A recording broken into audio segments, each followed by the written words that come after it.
Hi guys, here is the review of game changer directed by Shankar. ఈ సినిమాకి తమిళ star director Karthik Subbaraju కథ అందించడం విశేషం. ఇక మన మూవీ రివ్యూలోకి వెళ్తే యాక్చువల్గా శంకర్ గారి మూవీస్ అంటే ఎక్స్పెక్టేషన్ ఒక రేంజ్ లో ఉంటుంది.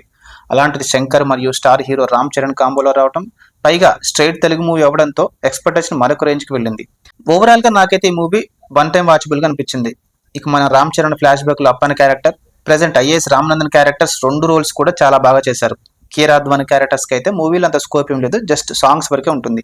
అప్పన్న వైఫ్ క్యారెక్టర్ గా చేసిన అంజలికి మంచి ఇంపాక్ట్ రోలే దక్కింది.